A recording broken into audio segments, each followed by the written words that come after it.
오늘 제가 설명드릴 내용은 의공학에 대해서 대체적으로 소개를 좀 드리고요. 그다음에 저희 고려대학교 바이오공학부 그간의 발자취하고 교육 목표에 대해서 짧게 말씀을 드리고 몇 가지 흥미로운 이제 의공학 기술에 대해서 제가 좀 말씀을 드리도록 하겠습니다.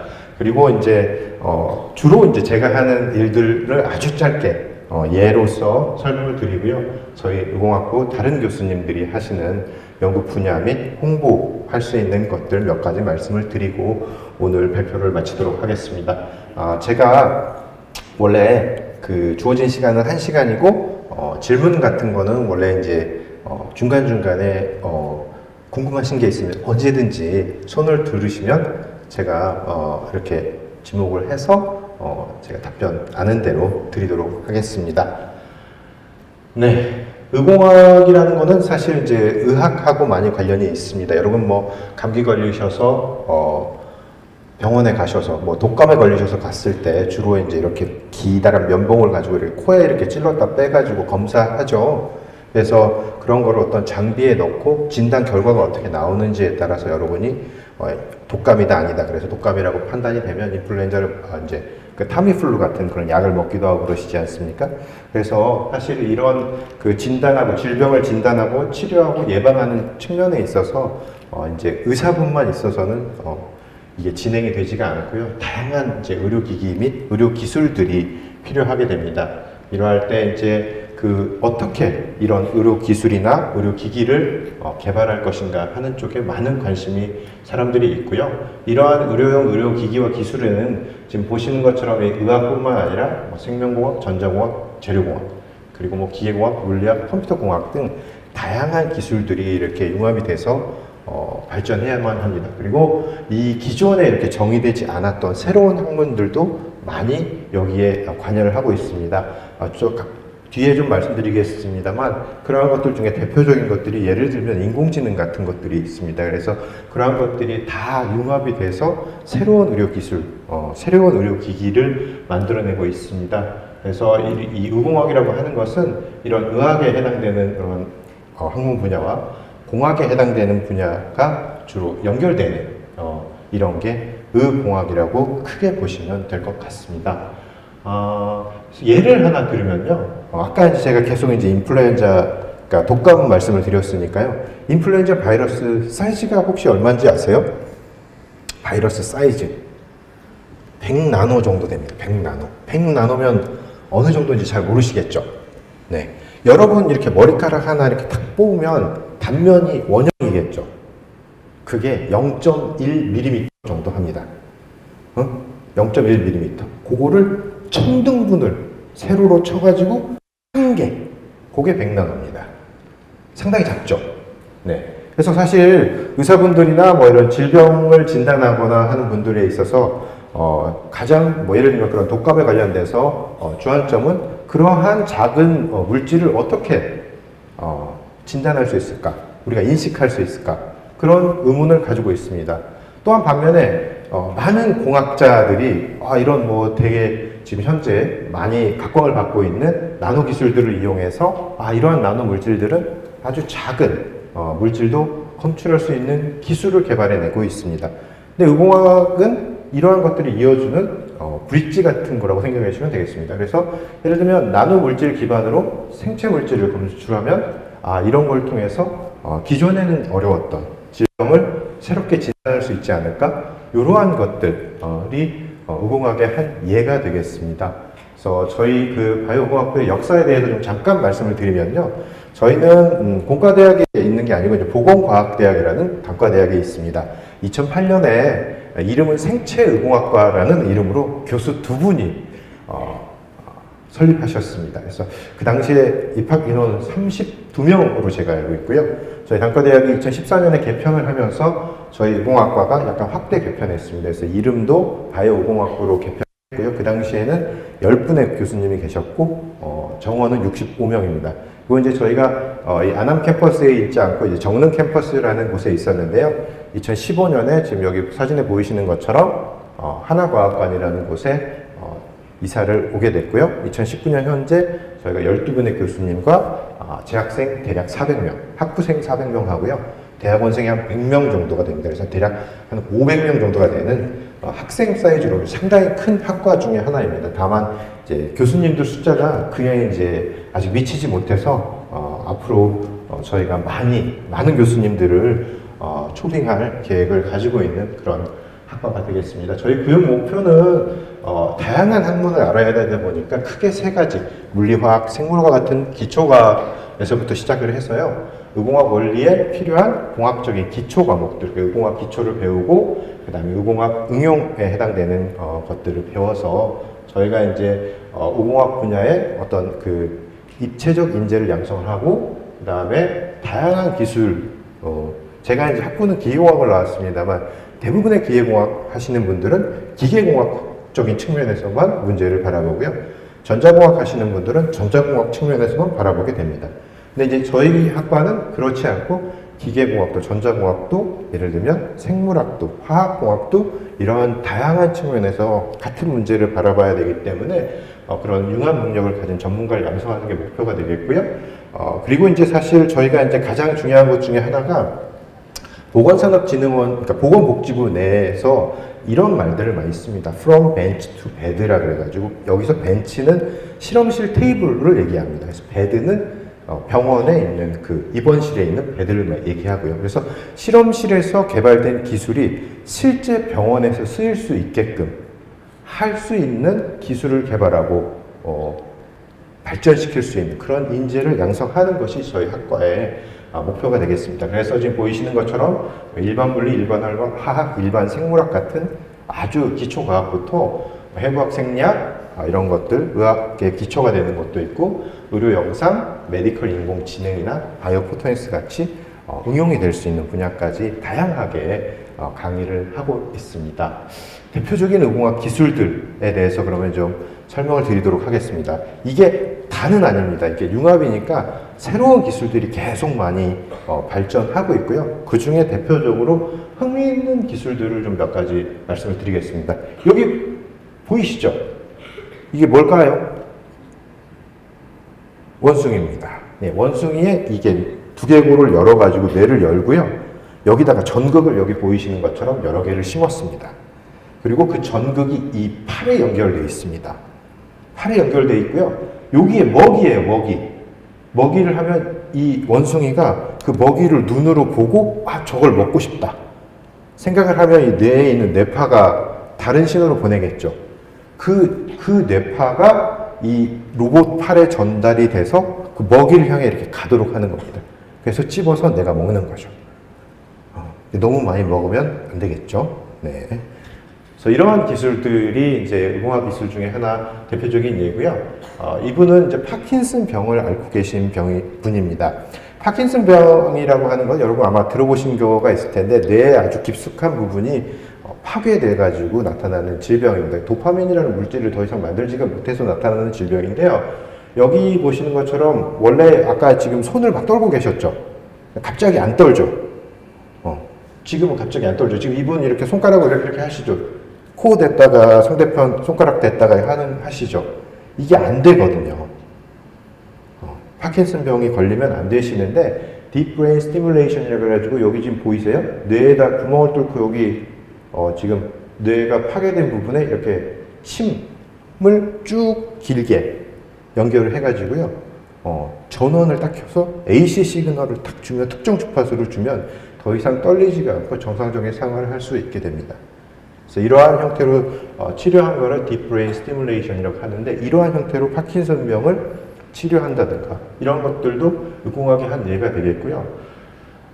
이거는 정말 그 여러 가지 형태에서 이제 다가가고 있는데 하반신 마비 환자입니다. 하반신 마비 환자인데 완전히 여기가 끊어진 게 아니고 아주 약하게 신호가 지금 현재로서는 이어 있는 그런 분들. 그렇지만 너무 약하게 이어져 있기 때문에 걷기는 어려운 분들한테 이 전기 신호가 잘 전달될 수 있도록 체내에 전기 신호가 이어질 수 있는 전극을 삽입을 한 겁니다. 그래서 머리에서 발생된 신호가 하반신까지 잘 전달될 수 있도록 하고 그 다음에 이렇게 보이시는 것처럼 걷기 훈련을 합니다. 그러면 거기가 강화가 되고 훈련이 되면서 지금 전혀 걸을 수가 없으셨던 분들이 이렇게 걸을 수 있게 되는 이러한 것도 의공학이 발달됨으로써 개발된 기술 중에 하나입니다. 그다음에 이제 많은 분들이 요새 관심을 많이 기울이고 있습니다. 바이오 프린터, 3D 프린터는 많이 들어보셨죠? 3D 프린터로 아주 여러 가지 일들을 많이 하고 있습니다. 근데 세포를 실제로 3D 프린터로 해가지고 여기 보이시는 것처럼 여기 이제 모식도로 보고 계신데요. 심장이 보이시죠? 심장을 만들려고 하기도 하고요. 지금 이거 보이시는 거는 뭘로 보이시나요? 그쵸? 귀로 보이죠? 네. 귀를 3D 프린터로 만드는 거예요. 직접. 그래서 귀가 없으신 분들, 뭐, 여러 가지 사연으로 해서 귀가 없었다든지 하는 분들에 대해서 실제 그 이식할 수 있는, 내 몸에 있는 세포를 막 키워가지고, 그거를 원료로 이런 식으로 귀를 만들어서 붙이면 내 세포니까, 면역 거부 반응 이런 것도 없을 테고, 내 몸에 딱 맞게 만들 수가 있겠죠. 그래서 이런 형태로 하고, 지금 이거는 밖에 보이는 귀인데요. 내부에 있는 이 장기들도 많이 만들려고 사람들이 하고 있습니다. 그래서 이러한 기술들도 의공학의 대표적인 기술이 되겠습니다. 여기 보시면은 여러분 아마 정록생명이라고 들어보셨을 겁니다. 그죠? 여기 계신 분들은 없지 않을까 생각이 되는데요. 정록생명이라는 게 쉽게 말씀드리면 녹색하고 빨간색을 구별을 못하는 거예요. 녹색하고 빨간색을 구별을 못하는 이유가 예를 들면 파란색, 녹색, 빨간색 이렇게 커브가 나와야 되는데요. 지금 녹색하고 빨간색이 어떻게 돼 있어요? 너무 겹쳐 있죠. 그래서 이분은 못하는데 지금 안경을 만든 겁니다. 그래서 이분이 지금 정록생명인 분인데 처음으로 지금 이 빨간색을 본 거예요. 처음으로, 인생 처음으로 이 안경을 써서 빨간색을 본 거고, 이 정록생명이 이 왼쪽 오른쪽 색깔이 구별이 안 되는데 구별이 되는 겁니다.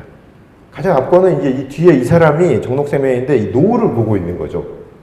노을을, 그 빨간 저 색깔을 못 봤거든요.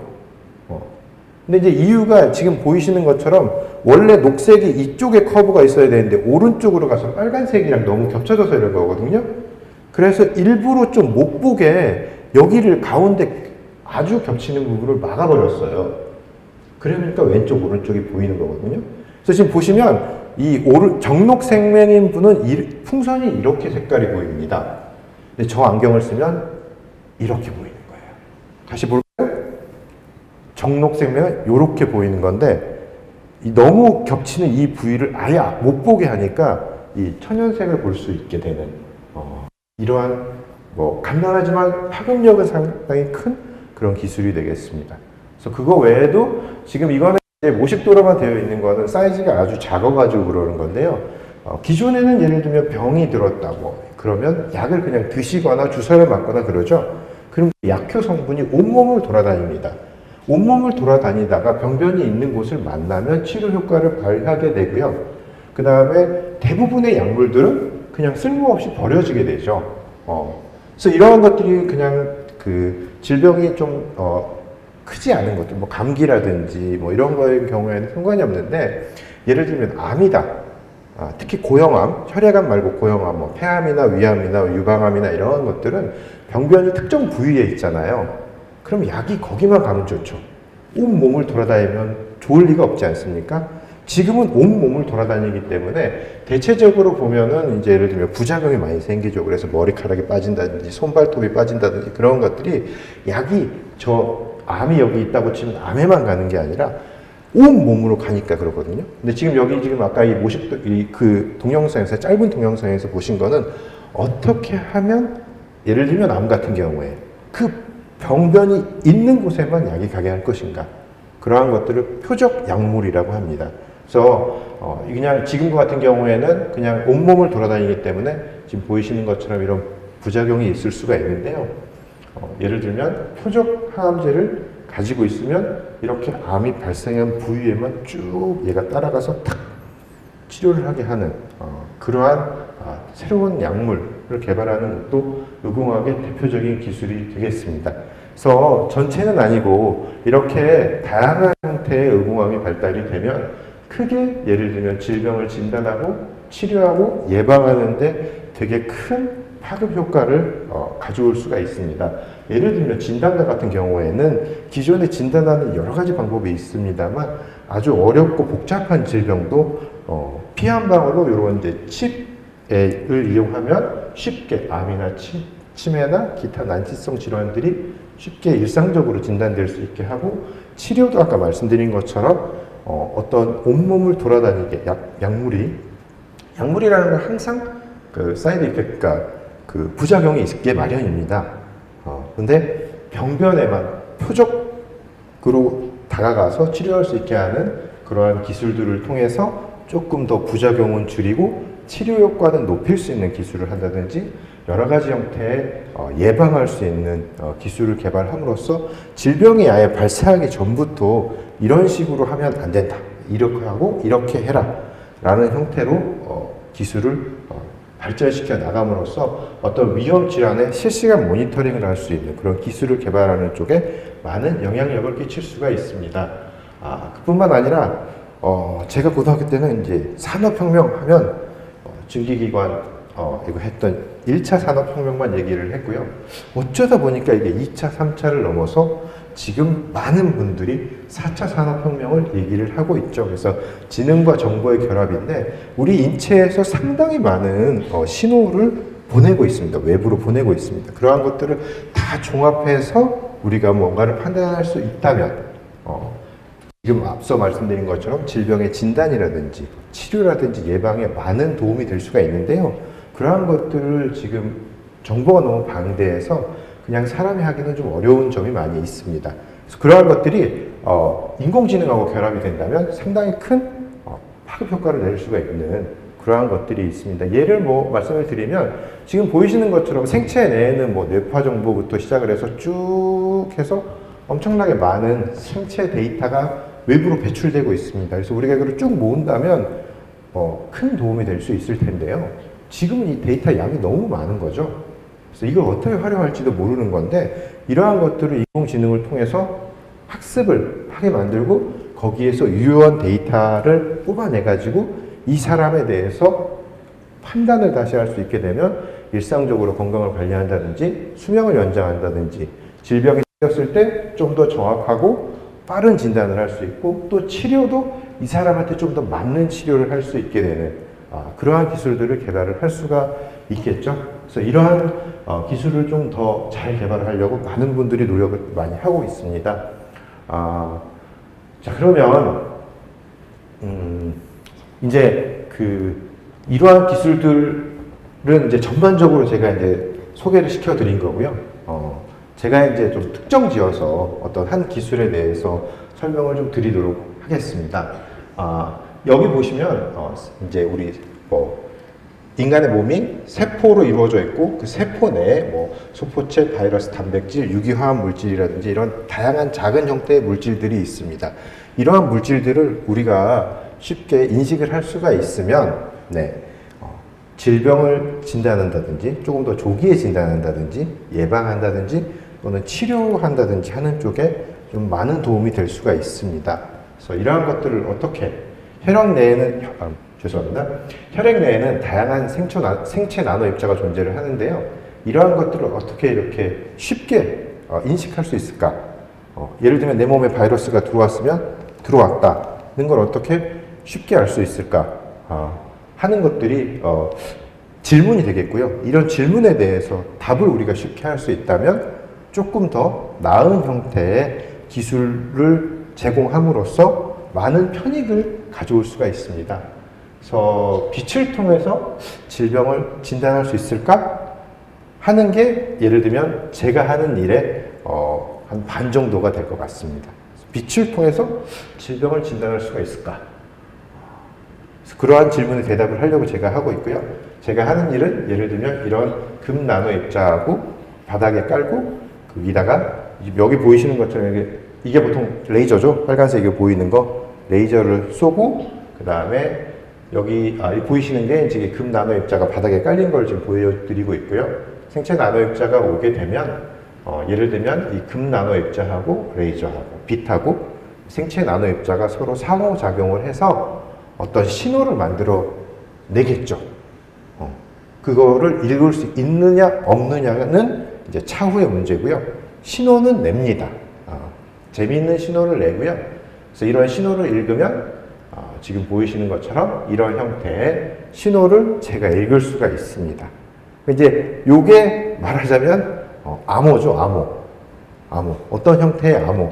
이 생체 나노 입자가 내준 암호인데요. 이 암호를 내가 어떻게 읽을 수 있을까?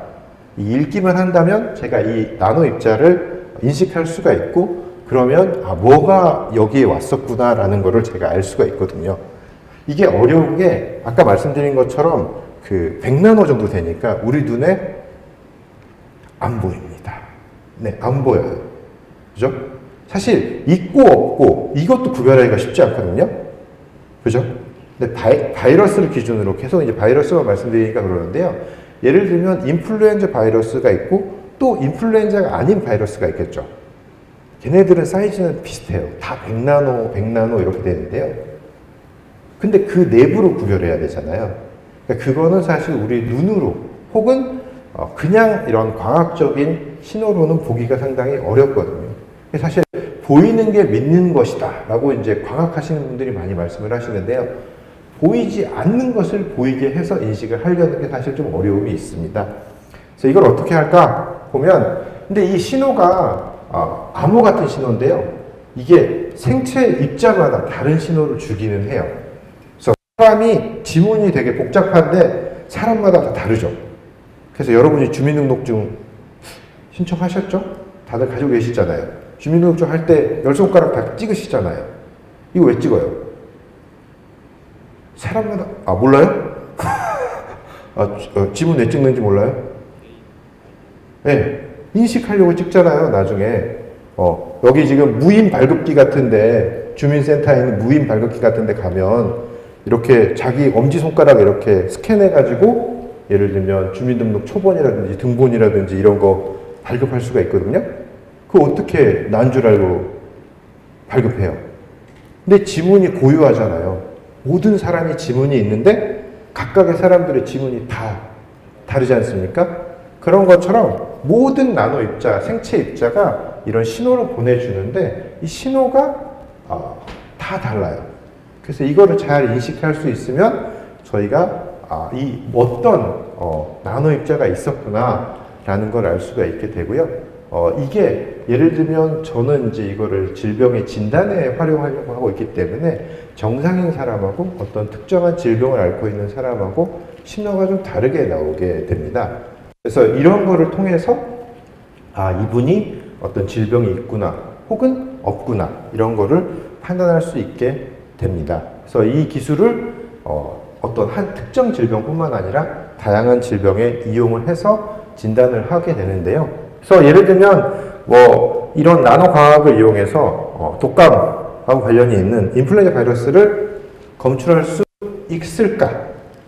그래서 질병 진단에 쓸 수가 있을까라는 질문에 답을 한번 해보겠습니다. 그래서 할 수 없으면 제가 여기에 안 넣겠죠.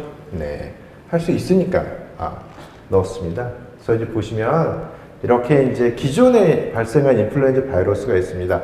1933년에 발생한 인플루엔자 바이러스가 있고요. 2009년에 이제 캘리포니아에서 발생한 인플루엔자 바이러스가 있는데 이 1933년에 발생한 인플루엔자 바이러스 같은 경우는 한 1000만 명 가까이가 이것 때문에 죽었어요. 이 당시에. 네. 그래서 근데 이 인플루엔자 바이러스가 뭐라 그럴까요? 얘네 인플루엔자 바이러스 입장에서는 좋은 게 변종을 막 자기가 잘 만들어요. 짬뽕을 한다는 얘기인 거죠. 네. 근데 이게 변종을 만들면 진단하기가 쉽지가 않거든요. 네. 그래서 이제 저희 같은 경우에는 이 두 개를 기반으로 또 이제 반씩 섞어가지고 새로운 형태의 변종 바이러스를 만들었습니다. 그래서 이 세 가지에 대해서 예를 들면 신호를 한번 받아본 거죠. 네. 신호가 달라지나 안 달라지나. 아까 그런 이제 예를 들면 이 앞선에서 보여드린 것처럼 실제 신호는 이런 신호가 나옵니다. 이런 신호가 나오는데 되게 복잡한 신호여가지고 그러한 것들을 통계적인 방법을 통해서 제가 이제 새로운 분석을 했죠. 자료를 분석을 하면 예를 들면 여기 보이시는 것처럼 이게 지금 보면 그러니까 완전 인플루엔자 바이러스가 아닌 거거든요. 바이러스는 바이러스인데 인플루엔자 바이러스가 아닌 거, 그리고 얘는 이제 신종 바이러스의 데이터가 찍히는 점들입니다. 그래서 이 찍히는 점들을 기반으로 이제 얘네 그룹이 이 원 안에 있을 수 있다. 이런 형태로 이제 저희가 보여드리기 편하게 지금 표시를 해 놓은 건데요. 보시다시피 예를 들면 그냥 정상인 애하고 그 다음에 인플루엔자 바이러스는 전혀 겹치지가 않는 형태로 이렇게 되게 되고요. 여기 보이시는 것처럼 이제 2009년하고 1933년을 반씩 섞은 자식이라고 볼 수가 있겠습니다. 이 두 개가 부모라고 볼 수가 있겠고요. 반씩 왔잖아요. 그러니까 얘네들이 그리는 원은 대략 반씩 섞이게 되죠. 네.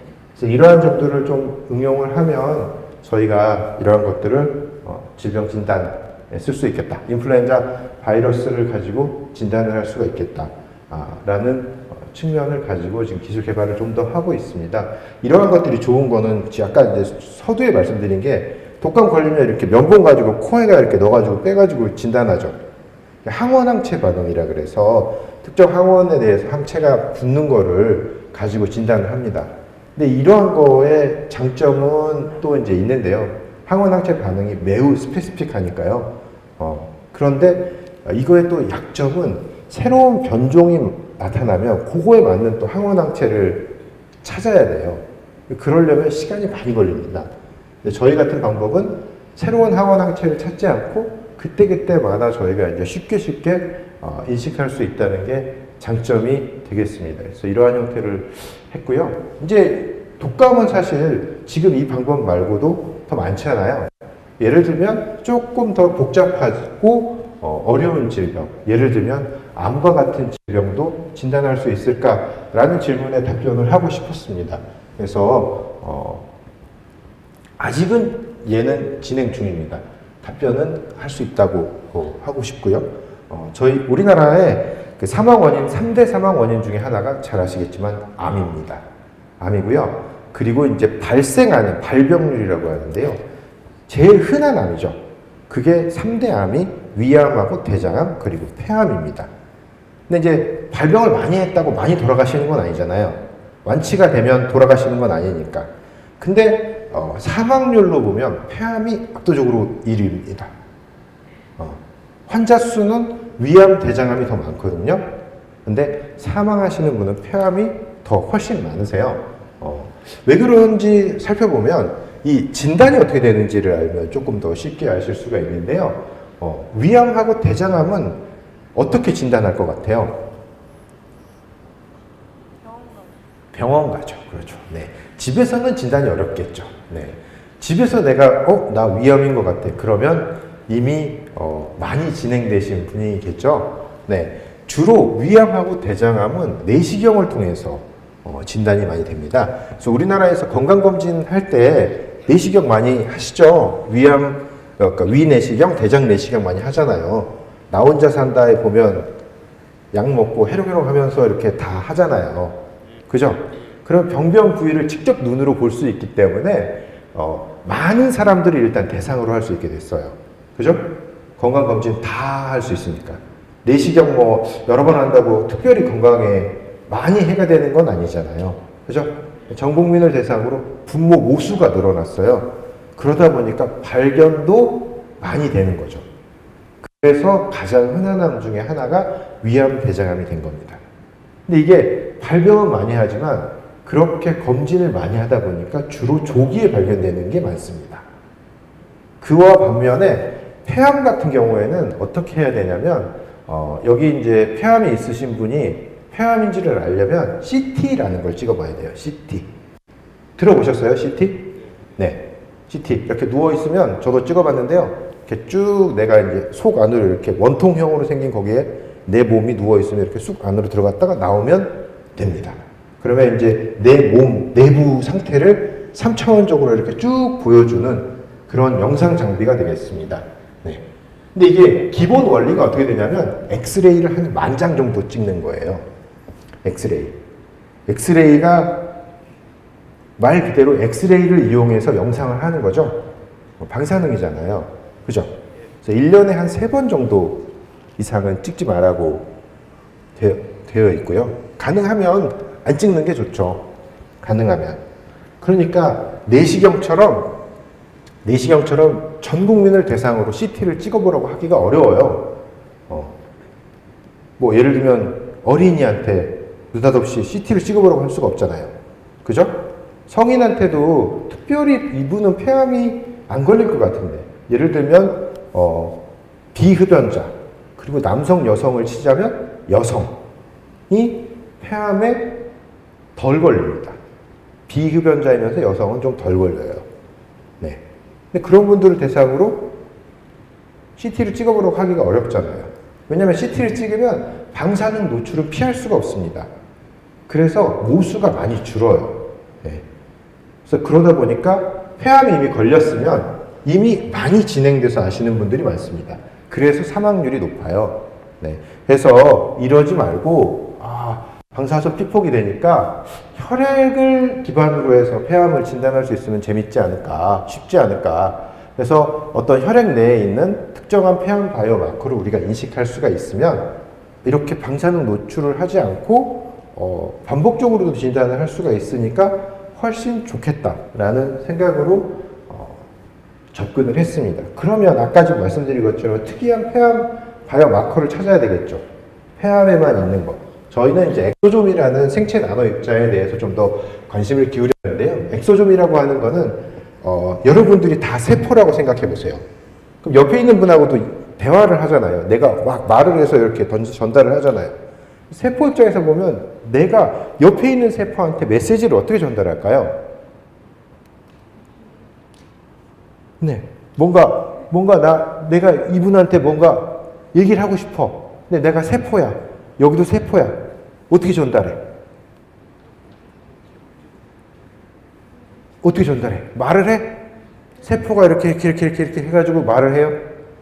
말을 할 수가 없잖아요. 그죠? 그래서 우리가 마치 옛날에, 지금은 엽서 써보신 분 중에 한 분도 없으시죠? 여기 계신 분 중에 엽서. 네. 엽서가 뭔지도 모르는 분은 없겠죠? 네. 엽서가 뭔지는 아는데 써본 적이 없는 거지. 네. 엽서 같은 거를 씁니다. 세포가. 걔를 그래서 상대편 세포한테 전달해 주는 거예요. 그 엽서가 엑소좀입니다. 그래서 여기 세포에서 이 조그마한 지금 동글동글한 게 나오고 있죠? 이게 엽서라고 보시면 되겠어요. 엑소좀이라는 엽서. 근데 내가 뭔가 의도를 갖고 얘를 만들어냈잖아요. 그럼 내가 보냈다는 걸 알아야 될 거 아니야. 이 사람이 얘기한 게 아니라 내가 보냈다는 걸 알아야 되잖아요. 그러면 내 사인이 있든가. 어쨌든 내가 보냈다는 걸 알아야죠. 그러면 이 모세포에서 나오는 이 엑소좀이 그 모세포로부터 나왔다는 것을 알아야 돼요. 그러니까 세포마다 엑소좀이 조금씩 달라요. 그래서 정상세포에서 내뿜어지는 엑소좀하고요. 암세포에서 내뿜어지는 엑소좀이 좀 달라요. 네. 똑같은 엑소좀이지만 다릅니다. 그래서 이거를 저희가 이 차이를 구별할 수가 있다면 암을 진단할 수 있지 않을까라는 아이디어를 가지고 접근을 했습니다. 그래서 엑소좀은 우리 몸에 존재하는 아주 작은 소포체입니다. 100나노 정도 되는 그런 소포체가 되겠고요. 어디에 있냐면, 그러니까 세포가 의도적으로 내보내는 알갱이다 보니까 대표적으로 일단 피에 있어요. 그 다음에 소변에도 있고 땀에도 있고 침에도 있습니다. 네. 그래서 그 바이오 플루이드라고 하는데요. 그 내에는 어디에든지 있어요. 그리고 모든 세포가 엑소좀을 내뿜고요. 말씀드린 것처럼 정상세포하고 암세포가 내뿜는 엑소좀이 달라요. 엑소좀이라고 묶일 수 있는 공통점이 있기 때문에 공통적인 것도 있지만 반드시 다른 게 또 있어요. 그래서 그 차이를 인식을 할 수가 있다면 저희가 암을 진단할 수 있을 거고, 이게 기반이 어디서 나온 거냐면 주로 이제 예를 들면 방광암 같은 거는 소변으로도 많이 하려고 해요. 그 방광이 있는 부위가 이제 소변이 나오는 곳하고 연결이 돼 있으니까요. 근데 제가 지금 타겟하는 거는 주로 폐암이나 혈액암이나 이런 쪽이라서 혈액을 가지고 이제 하려고 하고 있습니다. 그래서 피를 통해서 암을 진단해 보겠다 라고 생각을 하고 있고요. 다만 이제 혈액을 통해서 이제 엑소좀을 분리를 하면요, 엑소좀만 있는 건 아닌데요. 다른 것도 많이 있으니까 혈액 내에서 엑소좀을 분리를 해야 되겠죠. 그게 1차 관문이고요. 그렇게 해서 엑소좀의 신호를 얻으면 내 몸에서 모든 세포가 엑소좀을 내보내니까 모든 엑소좀의 신호를 내가 다 끌어안는 거거든요. 그러면 그 중에 어떤 특정한 신호가 암으로부터 온 신호인지를 제가 인식을 해야 돼요. 그래서 그러한 문제점이 좀 있습니다. 어떻게 그걸 할 거냐. 혈액 내에는 다양한 세포에서 분비된 엑소좀이 존재를 해서요. 이 중에 암 세포에서 분비된 엑소좀의 신호를 내가 탁 잡으려고 그러면 저희가 사람으로 하는 건 쉽지가 않고요. 인공지능, 그러니까 딥러닝이라는 기법을 통해서 제가 이 신호를 분류를 했습니다. 보면 그래서 혈액 내에서 엑소좀을 분리를 하고요. 엑소좀의 신호를 아까 말씀드린 것처럼 빛을 통해서 얻습니다. 얻으면 인공지능 모델, 딥러닝 모델을 제가 이제 이거를 개발을 해가지고요. 신호를 계속 끊임없이 학습을 하는 거예요. 계속 끊임없이 학습을 하면 이 각각의 신호에 대해서 유사성도 있고 차이점도 있고 그러겠죠. 그래서 유사성하고 차이성을 계속 극대화하면 얘가 계속 학습하면서 그룹을 분류를 해요. 보시는 것처럼 여기 위에 숫자가 보이세요? 이 숫자가 자기가 학습하는 숫자예요. 학습을 막 해나가면 각각의 색깔이 각각의 군을 지금 대표하는 거거든요. 이 내부에 암세포도 있고 정상세포도 있고 그렇습니다. 네. 처음에는 다시 한번 돌아가 보면 처음에는 되게 막 섞여 있죠. 근데 자기가 학습을 하면 계속 학습하면서 이 데이터의 유사성하고 차이성을 극대화시켜가지고 조금씩 이걸 분류를 해나가는 거예요. 그래서 대략 한 2,000번 정도 학습을 하고 나면 지금 보이시는 것처럼 완전히 그 그룹별로 분류를 할 수가 있게 되는 결과를 획득할 수가 있습니다. 그래서 이를 통해서 저희가 질병 진단을 할 수가 있고 기존의 환자들 또 기존의 정상인들에 대비해서 기존의 환자들과 정상인에 대한 자료들을 저희가 쭉 모아놨으면 새로운 이제 언노운 어떤 샘플에 대해서 이 사람이 환자 혹은 정상인의 자료하고 얼마나 유사한지를 저희가 또 판정할 수가 있겠죠. 그걸 보고 이 각각의 사람들이 암이다 아니다 라는 것을 개별적으로 진단을 할 수가 있겠다 하는 게 저희의 아이디어가 되겠습니다. 그래서 보시면 실제 결과예요. 이게 지금 보면 정상인 24명을 대상으로 한 거고요. 폐암 환자 이제 한 40명을 대상으로 했는데 그 중에 이제 조건에 맞는 분들 18명, 그러니까 20명 가까이를 한 겁니다. 여기가 힛맵이라 그래가지고요. 이 위로 빨간색으로 갈수록 암하고 유사하다는 뜻이고 밑으로 파란색으로 갈수록 정상하고 유사하다는 뜻입니다. 그래서 이걸 어떻게 했냐면 한 사람을 50번을 측정을 했어요. 신호를. 그래서 여기 지금 하나 보이는 게 한 사람에 대해서 한 번 측정한 거고요. 두 번, 세 번, 네 번 쭉 해서 이게 50번 측정한 결과를 이렇게 보여주고 있는 겁니다. 그래서 이 한 세로 바 하나가 한 명이고요. 지금 이거는 24개의 바가 있는 거죠. 네. 그래서 총 측정한 거는 24명에 대해서 50번씩 했으니까 대략 뭐 1000번 넘는 그런 결과를 보여주고 있습니다. 정상인을 보시면 대체적으로 어때요? 파랗죠. 파랗다는 것은 정상세포가 내뿜는 엑소좀의 신호하고 매우 유사하다는 뜻입니다. 그와 반면에 폐암 환자는 이 밑에 있는 거를 보시면 아시겠지만 빨간 게 많죠. 빨간 건 암세포에서 내뿜는 엑소좀의 신호와 매우 유사하다 이런 뜻입니다. 그래서 지금 한눈에 보시기에도 차이가 많이 나죠. 정성적으로 봤을 때 차이가 나고 이거를 이제 정량적으로 보면 이렇게 보일 수가 있습니다. 그래서 저희가 이제 컷오프 밸류라고 하는데요. 어떤 기준점이죠. 어떤 기준점을 중심으로 해서 이 신호보다 낮으면 정상, 높으면 암. 요런 이제 적절한 기준을 가지고 이 선을 잡으면 그거를 컷오프 밸류라고 하고요. 지금 잡혀 있는 컷오프 밸류를 0.85로 잡으면 현재로는 예를 들면 민감도 특이도가 대략 90% 정도. 10명을 하면 예를 들면 9명에 대해서는 내가 정답을 얘기할 수가 있고 1명은 오답일 수도 있는 현재 그런 정도까지 기술이 개발이 되어 있습니다. 그래서 이런 정도로 할 수가 있는 거고요. 이런 기술 개발을 하려고 그러면 나노도 있어야 되고 어떤 바이오마커에 대한 기본 지식도 있어야 되니까 생물학적 그런 기본 지식, 그 다음에 인공지능에 해당되는 그런 지식도 좀 있어야 이런 기술을 개발할 수가 있죠. 그래서 이런 기술 제가 이제 결과를 보여드린 거는 이런 한 일예로서 보여드린 겁니다. 그래서 이런 것들을 통해서 우리가 새로운 이런 의공학에 해당되는 기술을 개발할 수가 있다. 그렇게 되면 혈액을 통해서 폐암을 진단할 수가 있다. 이런 거를 좀 말씀을 드리려고 했고요. 또 폐암 같은 경우에는 이제 그 폐암의 특성상 암이 진행이 많이 되면 그 의사 선생님들이 그러세요. 그러니까 3기, 4기 되신 분들은 딱 방에 들어오면 그 특유의 냄새가 난대요. 그 폐암 환자 특유의 냄새가. 네. 그러면 냄새가 난다는 건 그 호흡에서 뭔가 차이가 있다는 거잖아요. 이미 그거는 뭐 1970년대부터 알려져 있어가지고 뭐 개를 훈련을 시켜가지고 호흡을 맡아보게 해요. 그래서 이 사람이 정상인인가 아닌가. 또는 벌 있죠, 벌. 벌이 이제 군집 생활하잖아요. 그래서 여기에 꽃이 있다 그러면 뭐 팔자로 날고 뭐 동그랗게 날고 나는 형태에 따라서 이렇게 서로 메시지를 주고받죠. 그래서 벌을 훈련시켜가지고 호흡을 맡게 해서 정상인의 호흡일 때와 암 환자의 호흡일 때 이 날아다니는 패턴이 다른 거를 보고 암을 구별하려고 한다든지 그런 시도도 있었습니다. 1970년대에는.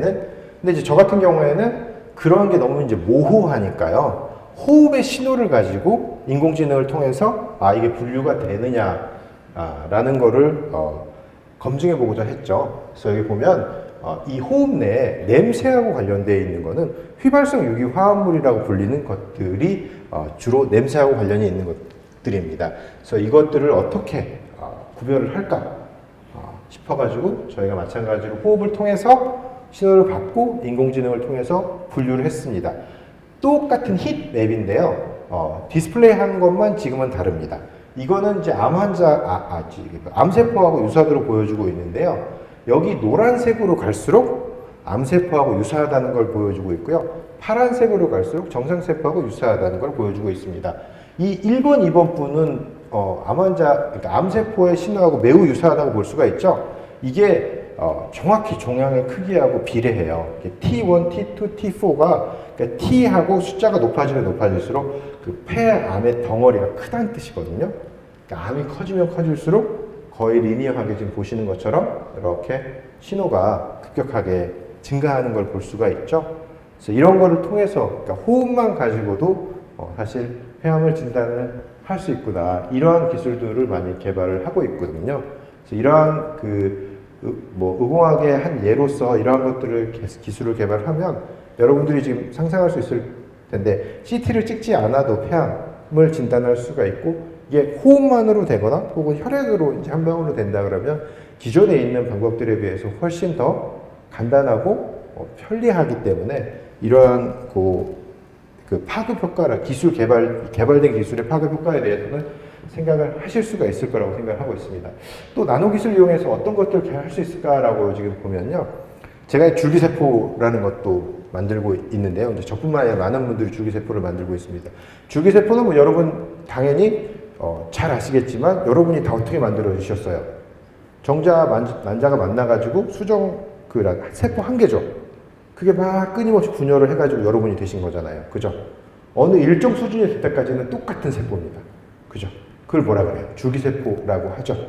똑같은 세포였는데 여기는 손이 돼 있고 여기는 발이 돼 있고 몸 안에 뭐 심장이 돼 있고 그러죠. 그래서 이거 설명하시는 분들이 그렇게 설명을 해요. 산 정상에 물이 한 방울 있어요. 떨어뜨리면 어느 방향으로 떨어뜨리느냐에 따라서 내가 동쪽으로 흘러내려갈 수도 있고 서쪽으로 흘러내려갈 수도 있고 그렇죠. 그래서 줄기세포는 산 정상에 있는 물이고요. 각각의 세포 있잖아요. 피부세포, 심장세포, 눈, 코, 입 이런 것들은 다 어떻게 산 밑으로 내려가서 각각의 위치에 있는 거죠. 사람들이 그런 생각을 한 거예요. 이거 다시 돌릴 수 없나? 근데 산 위로 올라가면 다시 돌아갈 수가 있잖아요. 네. 그래서 줄기세포를 만드는 게 있습니다. 그래서 아예 그냥 이 줄기세포를 만들어서 특정 세포. 그래서 사실은 피부세포를 이용해서 심장세포를 만들기도 하고요. 피부세포 이용해서 뭐 신경세포를 만들기도 하고요. 그렇습니다. 그래서 뇌세포를 만들면 아까 파킨슨 병 같은 경우에 딥 브레인 스티뮬레이션이라고 해가지고 이렇게 탐침 이렇게 긴 거 꽂아가지고 전기신호 보낸다 그랬잖아요. 아예 그 뇌세포를 만들어서 거기다 넣어주려고 하는 연구들이, 이런 줄기세포 연구들이 있습니다. 그래서 이거를 통해서 내가 원하는 모든 세포를 만들어낼 수가 있습니다. 그러면 복제양 돌리처럼 기술적으로는 가능합니다. 여러분의 그 피부세포를 하나 떼어가지고 여러분의 똑같은, 완전히 똑같은, 개체라고 그러면 안 될 테고 뭐라고 그럴까요? 사람이라고 그럴까요? 이 쌍둥이하고는 다른 개념이죠. 완전히 똑같으니까 만들 수 있습니다. 네. 다만 이제 윤리적인 문제가 있을 거라서 지금 못하게 하고는 있는데요. 기술적으로는 가능한 일들이 되겠습니다. 그런 거 외에도 예를 들면 이게 이제 보시면 에크모라는 장비예요. 심장이나 폐가 정상적으로 작동하지 않는 분들이 있습니다. 특히 폐가 정상적으로 작동하지 않으면 혈액 내에 산소와 이산화탄소를 이렇게 교환할 수가 없죠. 그래서 피를 밖으로 대량으로 빼가지고 체외에서 순환을 시킨 다음에 다시 넣어주는 기계입니다. 네. 이게 사실 중환자에서 많이 쓰이고 있는 건데요. 대량의 피가 밖으로 나오다 보니까 무슨 문제가 있나요? 여러분 뭐 상처 나보신 적 살아오면서 한 번씩은 다 있으셨을 거잖아요. 피가 밖으로 나오면 어떻게 돼요? 그죠, 굳죠. 근데 얘는 지금 밖으로 나와서 산소하고 이산화탄소 교환한 다음에 다시 들어가야 되잖아요. 굳으면 돼요, 안 돼요? 안 되죠. 굳으면 안타까운 말이지만 돌아가십니다. 이 환자분은 돌아가실 가능성이 매우 커져요. 우리 몸속에서 혈전이 생기는 거니까요. 네. 근데 보시면 이게 지금 실제 그 이 튜브로 보여주고 있는 건데요. 오래 쓰면 혈전이 안 생기게 하기가 매우 어렵습니다. 그래서 이게 어떻게 하면 이거 안 생기게 하지? 뭐 이런 생각을 가지고요. 기술을 개발해 보면 항상 우리가 뭐냐면 자연에서 얻는 아이디어를 얻는 경우가 많이 있습니다. 톡톡이라는 이 벌레입니다. 얘는 이 껍질을 통해서 호흡을 해요. 근데 얘가 사는 데가 약간 진흙탕 같은 데거든요. 거기에 예를 들면 물도 있고 기름도 있고 그렇습니다. 그러다 보니까 이 숨을 쉬려면 공기하고 접촉을 해야 되는데 위 등에 뭐가 묻어 있으면 안 되잖아요. 그러니까 이 액체를 밀어내려고 이 내부에 공기를 가둘 수 있는 이런 공간을 가지고 있어요. 그래서 그 위에 어떤 액체가 오면 밖으로 밀어내는 그런 구조를 가지고 있거든요. 저희가 왜 이런 구조에 주목을 했냐면요. 혈액은 물하고 잘 섞이는 성분도 있죠. 그죠? 대부분이 물하고 섞이잖아요. 근데 기름하고 친한 성분도 있어요. 그죠? 대표적인 게 뭐예요? 콜레스테롤 같은 거 있잖아요. 그죠? 그래서 기름하고 친한 성분도 있거든요. 그래서 물하고 친한 성분도 밀어내고 기름하고 친한 성분도 밀어내야 되는데요. 그러한 구조를 요 곤충에서 저희가 이제 한번 따와 봤어요. 그래서 이거를 따와가지고 그대로 모사를 했고요. 실제로 이거를 얇게 만들어가지고 관 내부에 붙이면 그 피 자체가 벽에 묻지를 않으니까 혈전이 생길 수가 없거든요. 일단 벽에 묻어야 돼요. 혈전이 생기려면. 벽에 묻지 않으면 안 되는데, 그래서 이걸 보면 일반적인 표면은 지금 뭐 다 아시겠지만 피가 이렇게 되는데, 고개 되면 지금 보시는 것처럼 피가 또르륵 굴러 내려갑니다. 네. 이게 아까 보시는 그 곤충 표면을 그대로 뭐 완전히 100% 똑같게는 아닌데요. 비슷하게 모방해가지고 만든 표면입니다. 보시면 그냥 똑 떨어 내려가죠. 이 피가 이러기가 쉽지가 않거든요. 왜냐하면 아까 말씀드린 것처럼 피 내에는, 혈액 내에는 물하고 친한 성분도 있고 기름하고 친한 성분도 있어가지고요. 우리가 대표적으로 연꽃잎 생각하시면, 여러분 연꽃잎 보신 적 있으세요? 연꽃이 보통 어디서 자라요? 연못에서 자랍니다. 연못. 되게 더러운 진흙탕 있는 연못에서 자라요. 연꽃잎이 되게 크거든요. 큰 이유가 광합성을 해야 되잖아요. 얘도 먹고 살려면. 광합성을 하려면 어떻게 해야 돼요? 햇빛을 받아야 되는데 먼지가 이렇게 덮여 있으면 광합성이 안 되잖아요. 그래서 비가 오면 잘 씻겨 내려가라고 물을 밀어내는 표면이 있습니다. 근데 얘가 기름은 못 밀어내요. 그래서 그러한 표면을 혈액에 응용을 하면 물하고 친한 성분을 밀어낼 수가 있는데 기름하고 친한 성분을 못 밀어내서 마찬가지로 혈전이 생기게 됩니다. 그래서 그러한 것들을 보면 이제 연꽃잎은 안 되고 뭔가 다른 걸 해야 되겠구나 생각을 하고요. 자연계에 그런 것들이 좀 많이 있어서 많은 분들이 이런 자연에 있는 형상을 모방해서 많이 이런 의공학 기술을 개발을 하려고 합니다. 또 제가 하고 있는 건 아닌데 그러한 것들 중에 되게 재미있는 것 중에 하나가 접착제예요. 접착제. 여러분 홍합 아시죠? 홍합이 내뿜는 그 단백질이 세상 최고의 접착제입니다. 그게 진짜 떼기가 어렵거든요. 그거를 모사해가지고 사실 수술하거나 이러면 이렇게 갈라서 이제 배를 갈라서 수술하는 거 있죠. 지금은 이렇게 실로 묶잖아요. 거기다가 홍합 성분 이렇게 발라가지고 탁 하면 철썩 달라붙어요. 네, 그런 연구도 많이 연구를 하고 있습니다. 그래서 이렇게까지 해서 제가 의공학에 관련된 기술 소개하는 거, 뭐 제가 하는 일을 포함해서 소개하는 거를 대략 마치고요. 지금부터는 이제 저희 그 학부의 연구 분야 내지는 홍보할 수 있는 자료들을 몇 가지만 좀 보여드리겠습니다. 사실 이 슬라이드가 제가 저희 학부에 대해서 자랑하고 싶은 가장 그 주요한 슬라이드 중에 하나인데요. 저희 학과에는 지금 아까 말씀드린 것처럼 12분의 교수님이 계십니다. 지금 보시는 것처럼 의학이나 기계공학, 컴퓨터공학, 전자공학, 재료공학, 물리학, 원자핵공학처럼 다양한 전공을 가지신 교수님들이 모여서 한 가지 질문에 대해서 답변을 여러 시각으로 하려는 그러한 그 비전을 가지고 있습니다. 그래서 아까 말씀드린 것처럼 제 뒤에 아마 이제 의예과에 대해서 이제 발표를 할 텐데요. 의대 교수님들은 대체적으로 다 여러분들이 예를 들면 예상하시겠지만 어디 출신이시겠어요? 100%는 아니겠지만 다 의대 출신이시겠죠? 네, 제가 아까 말씀드린 것처럼 저는 이제 학부는 기계공학을 했습니다. 여기 보이시는 것처럼. 기계공학과에 계신 교수님들도 학부는 대체적으로 다 기계공학과예요. 전자공학과는 전자공학과, 화학공학과는 화학공학과. 네. 그래서 어떤 한 문제를 바라볼 때 한쪽 시각에서만 바라보게 되어 있어요.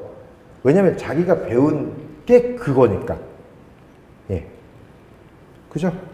근데 예를 들면 어떤 꽃을 바라본다 하더라도 앞에서 바라보냐, 뒤에서 바라보냐에 따라서 모양이 다르잖아요. 그죠?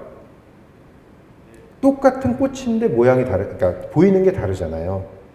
그래서 어떤 한 문제를 다양한 시각으로 접근하는 것은 매우 중요하다고 저희는 생각하고 있습니다. 근데 저희 학과가 그런 걸 하기에 가장 최적화되어 있는 학과가 아닌가라고 생각을 하고 있습니다. 연구 분야는 그러다 보니까 다양한 교수님들이 모여 계시니까요.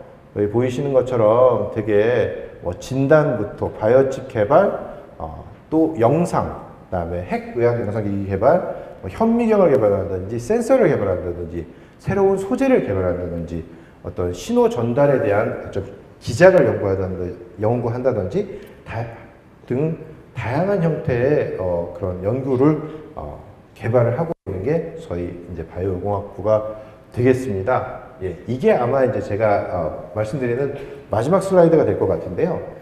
저희 학과 교수님들이 12분인데요. 현재 4분이 어떤 회사를 창업을 하셔서 운영을 하고 계십니다.